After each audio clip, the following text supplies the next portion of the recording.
संग्राम, यहां से फौरन चलने की तैयारी करो। नागेश्वर और उसके साथी कभी भी यहां पहुंच सकते हैं। वाह वाह, कहा तो बोल रहा था कि उसकी लाश पे बैठ के डॉन बनूंगा और एक ही झटके में डब्बा गायब। अबे ओ शंकरा, आजकल के वही गुंडे तरक्की करते हैं जो हम जैसे कमीने नेताओं के दिमाग से चलते हैं। सादा भौंक मत कुत्ते की तरह। पता इस सिचुएशन में क्या करना चाहिए? अरे करना कराना कुछ नहीं चाहिए, फौरन यहां से भाग जाना चाहिए, और वो भी पीछे से, समझे? तिवारी ठीक है, चलो।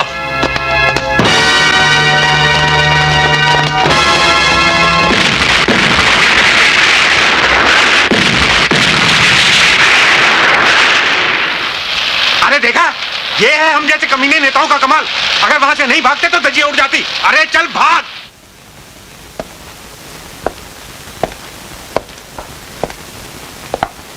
डॉक्टर, आप रात भर यहीं रहेंगे? सर, घबराने वाली ऐसी कोई बात नहीं है। कल सुबह तक ये चलने फिरने लगेगा। नहीं, फिर भी मैं चाहता हूं कि आप लोग यहीं रहें। Okay sir. अरे चुप!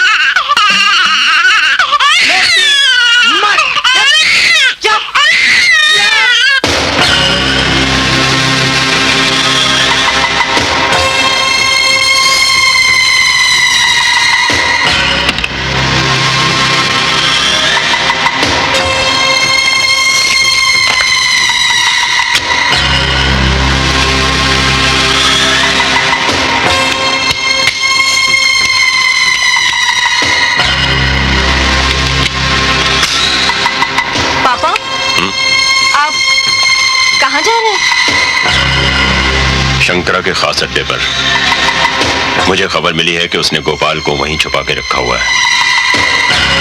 मैं भी आपके साथ जाऊंगा। नहीं। क्यों?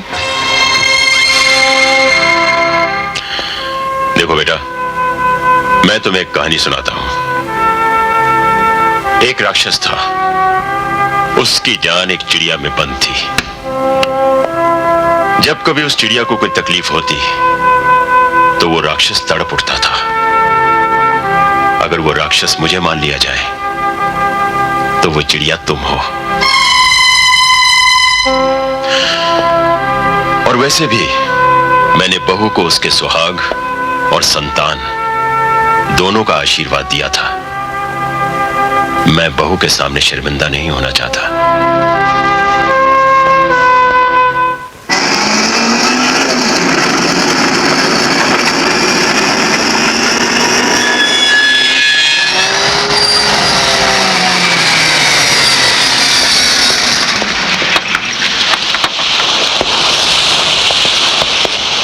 Good morning sir.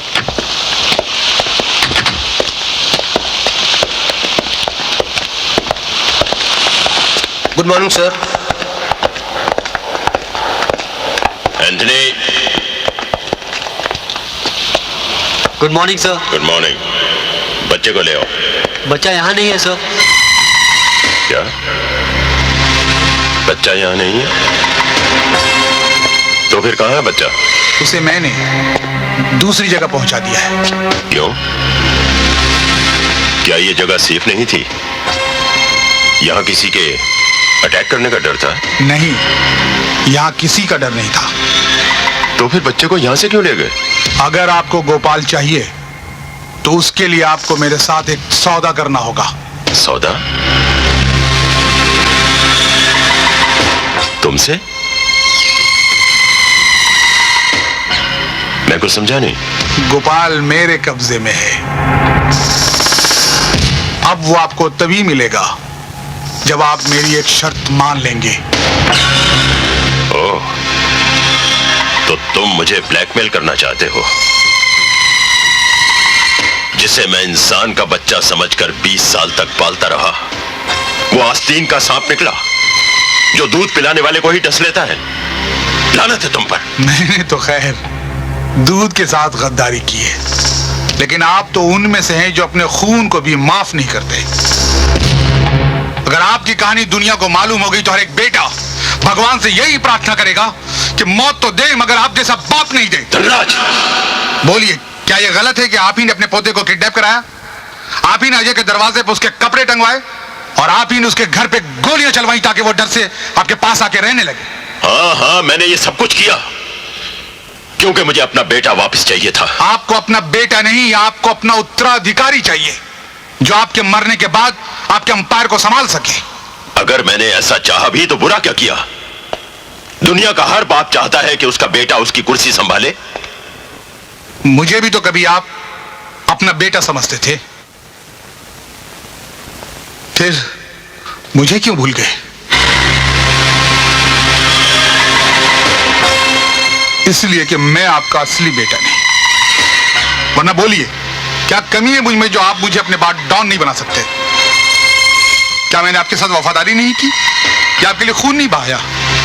जब जब जरूरत पड़ी मैंने आपके लिए खून बहाया, लेकिन मैं आपका असली बेटा नहीं हूं ना, इसलिए मेरा खून भी आपकी नजरों में गटर का पानी बन गया जिसके बह जाने से किसी को कोई अफसोस नहीं होता। तुमने जितने खून बहाए हैं उससे कहीं ज्यादा मैंने अपने बेटे को खून के आंसू रुलाए हैं। पहले मैं उसका कर्ज चुकाऊंगा। डॉन मेरा बेटा ही बनेगा। नहीं, मैं ऐसा हरगिज नहीं होने दूंगा। नागेश्वर के फैसले के खिलाफ जो भी गया उसका अंजाम जानते हो? सिर्फ मुझे ही मालूम है कि इस वक्त गोपाल कहां है, इसलिए मेरा अंजाम सोचने से पहले गोपाल का अंजाम सोच लो मिस्टर नागेश्वर। धनराज, तुम्हें वो कहावत याद है ना? बिल्ली अपने बच्चे को गांव के 100 घर दिखाती है लेकिन खुद उनका पता नहीं भूल जाती। तुम गोपाल को कहां कहां छुपा सकते हो मुझे सब मालूम है, इसलिए मुझे गोपाल के अंजाम की कोई चिंता नहीं।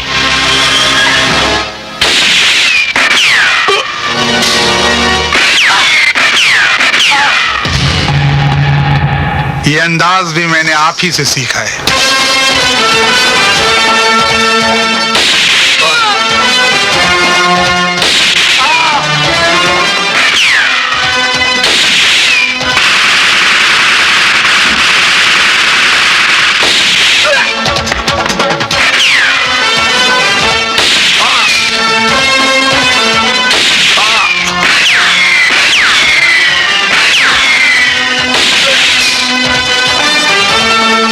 डैडी, मेरे रोकने के बावजूद तुम यहां आ गए। शायद तुम्हारे बेटे की तड़प तुम्हें यहां ले आई। नहीं डैडी, मैं आपके लिए यहाँ आया हूँ। बेटे तो और भी पैदा हो सकते हैं, अगर बाप फिर से नहीं मिल सकता। अजीब इत्तेफाक है, जब तुम मेरी बाहों में आए थे तो खून से लथपथ थे, और आज जब मैं तुम्हारी बाहों में आया हूं तो मैं खून से लथपथ हूं। शायद खून के रिश्ते जब अलग होते हैं तो उनका मिलन ऐसे ही होता है।